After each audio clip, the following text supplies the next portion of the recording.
Unsa may status nato karon sir karon sa ano sa MGCQ nato karon naglisod mo sa pagbadlong sa mga tao? Nagsunod ra sila or wala? Sa pagkaroon sir, ang mga tao ron sir, murag tungod sa MGCQ sir, nagtao sila nga okay na sir ba? Okay na sila sigawan, okay na itong mga bawal na itong mga nagi. Pero sa pagkaroon sir, ako gabo sila iba-ibaw na wala nga may kausaban sa quarantine pass, sa kanong mga social distancing, sa face mask.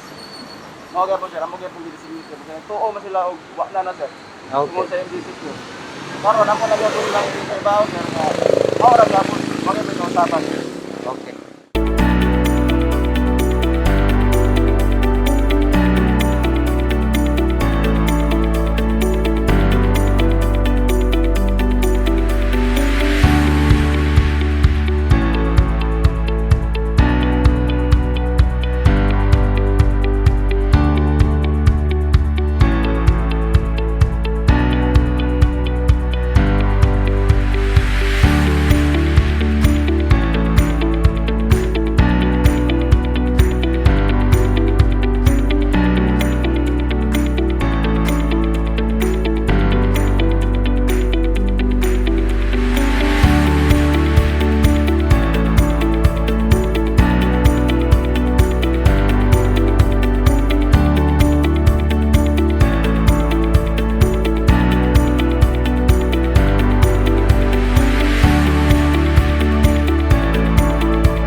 Good day, friends! So what's up? What's up with all of you? I pray you're all good and living life to the fullest, or at least full, despite the health crisis. We must keep going. But which is the better way to go? Or better way to take? That's the question for today. What becomes a bit frustrating about it is, friends, which comes first? The chicken or the egg? Economy or health?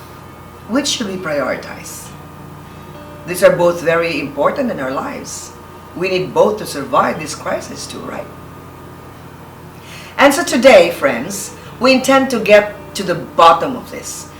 As if this bottom is so deep and we need to dive down into a swell of uncertainty. We need expert opinion and we sought them for you, dear friends. We have two guests today. First from the business sector, and our second guest is from the medical field, aptly representatives of their own fields. Let's welcome our first guest, Mr. Felix Tagyam, President of the Cebu Chamber of Commerce and Industry. Welcome to Pilar and Friends. Good day. Thank you, Pilar, for inviting me to your talk show. A pleasure having you with us, Mr. Tagyam. As I was saying, which comes first, economy or health? The dilemma of most people is having to choose, but it looks like both are equally important, right? So what has the Cebu Chamber of Commerce and Industry done so far in terms of preserving the economy and protecting the health of the people? Pilar, thank you for inviting me to be in your talk show. It is really a pleasure to let everybody know, especially our viewers, that we were able to beat COVID before. We were able to lower the case loads from August to December to single digit. All we need is your cooperation that we can do it again. Please, don't forget the wearing of masks, your shield, social distancing, your washing of hands. These are so basic now that we have to learn to live with COVID. The Chamber always look at life and livelihood for the benefit of all. We are encouraging businesses to open up safely.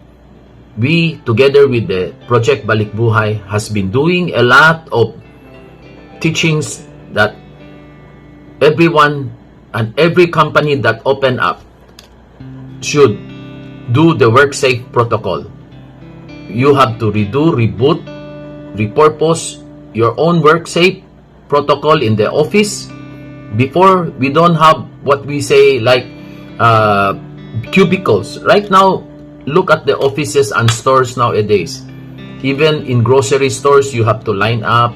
You have to do social distancing, wearing of masks. That's the most important thing that we should all keep in mind. We were able to lower our caseloads during the August to December months. Wow, that's a lot in your plate, Mr. Tagyam.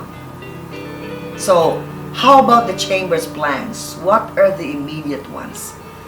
So we say for 2021, at least. We'll never know when this pandemic will end. It just so happened that we experienced another spike of these positive cases nowadays. The nice thing to know is that our hospital utilization rate is still within manageable level. Now we have more of the physicians knowing how to treat COVID. But nevertheless, I would suggest that we all should be very, very careful. Don't forget to wear your mask, your shield. You wash your hands, and that's all. We have to respect each other. Thank you. God bless. Stay safe and take care, everyone. Thank you very much, Mr. Felix Tagyao. This time, we have with us a medical professional in the person of Dr. Mary Jean Loreche, Chief Pathologist of the Department of Health, Region 7. So welcome to Pilar and Friends, Dr. Loreche. It's been many months since the onset of COVID and what you may have personally gone through yourself. So we'd like to know your thoughts on the matter of economy or health. Thank you, Ms. Pilar, for inviting me in your program so that we would be able to inspire and motivate people to be more mindful of the protocols. And so you notice, no, that when we had our numbers of cases at the very height sometime in May, June, and July of 2020, one of the biggest issues, if you notice, is actually the lockdown and the closing of the businesses and the economy of our place, especially in Region 7. And again, we are seeing a similar number of cases, but we haven't reached that rise in the numbers as we are seeing now, but we do see an increasing in the number of cases. A lot of times we are, questioned on should we go into a stricter quarantine and should we again limit the movements of people in order for us to protect and make sure that the health of our people is also protected. Even at the very beginning of our fight against the pandemic, Sir Felix here and the rest of the business sector already know my stand on this, that we have to be able to balance both the economy and the health of our countrymen. Businesses, closing them will be detrimental. Locking down for a long period of time will also be detrimental to our people because somehow, we need to survive. The government cannot in any way, continue on supporting the needs of our people during lockdowns. So it is very important that we need to take things in the proper perspective. The rise in cases is actually, reflective also of people movement. So, pag maraming taong lumalabas, mas maraming taong nakikipagitgitan sa mas marami ding lugar at marami ding mga kasamahan nila at kasabayan, if they do not practice, the minimum health standards that we always say, like wearing a face mask, wearing a face shield, physical distancing, washing of hands, each one of us will suffer from this. Kasi hindi naman siya trabaho lang ng government. Hindi naman siya trabaho lang ng mga business establishments to be, putting in all the necessary measures. But rather, each one of us has a shared responsibility. For us to be able to open our economy again, each one of us has to help fight this pandemic. But now that the economy has somehow reopened slowly, do you still see a risky situation for all of us? So how do we protect ourselves aside from, implementing and close adherence to the minimum public health standards? Of course, by boosting our immune system, by eating right, by having our vitamins daily, sunlight, all the necessary measures of a healthy living, doing away with the vices, meantime, yung smoking, alcohol drinking, at saka sleeping late kasi nagbabarkada, nagka-clustering kayo, wag mo na yan. May panahon tayo para dyan pagka nakailipas na tayo dito sa pandemya na ito. So, how are we, with our families and loved ones? Me personally, I actually always tell my kids, although they're all grown-ups already and working, that it is in their hands. Nakasalalay po sa mga kamay nila at sa mga kamay natin kung paano natin marunong at maging matuto tayo to live with COVID. COVID is here. It's not gonna go away. Even with the vaccines that are coming very, very soon. And by the way, I encourage each one of you to be vaccinated, no? Unless na meron ikang mga conditions na nararamdaman na hindi po pwede ang isang klaseng bakuna para sa iyo. But there will be other vaccines na pwede nating pagpilian depende sa pangangailangan ng iyong katawan. Okay, so meaning to say, living with COVID, this is the harsh reality. This is the new normal. Hindi na natin iisipin na wala tayong face mask pag lumabas tayo ng bahay. Hindi na muna tayo magka-clustering o grupo-grupo. Hindi na muna tayo magpa-party kasi kailangan muna natin tulungan makabangon ang ating economy. If COVID becomes uncontrolled ang ating mga kaso, lahat po tayo apektado because when we close our economy, where are we going to be?